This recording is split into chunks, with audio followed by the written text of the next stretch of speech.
केंद्र सरकार के लाखों कर्मचारियों और पेंशनर्स के लिए बड़ी खबर। जुलाई 2025 से उनका महंगाई भत्ता यानी डेयरनेस अलाउंस 4% बढ़ सकता है।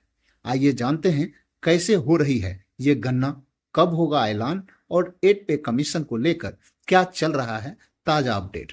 अखिल भारतीय मूल सूचकांक इंडस्ट्रियल वर्कर्स यानी AICPI-IW का मई 2025 का आंकड़ा आ गया है, जो कि 0.5 पॉइंट की बढ़त के साथ 144 पर पहुंच गया है।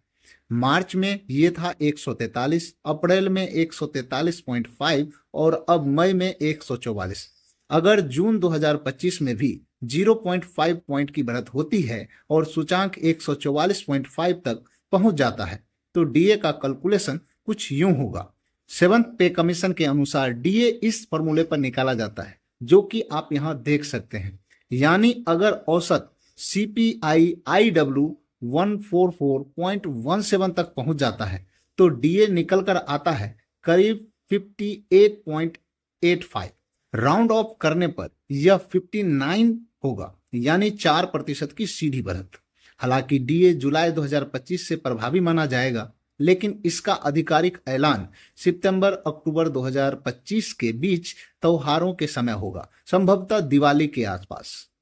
ये डीए बढ़ोतरी 7th पे कमीशन के तहत अंतिम तयशुदा वृद्धि होगी, क्योंकि इसका कार्यकाल 31 दिसंबर 2025 को समाप्त हो रहा है।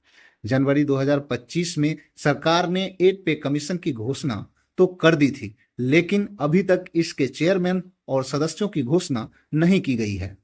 टर्म ऑफ रेफरेंस का भी कोई अपडेट नहीं आया है। पिछले वेतन आयोग के इतिहास को देखो तो किसी भी आयोग की सिफारिश को लागू होने में लगभग 18 से 24 महीने लगते हैं।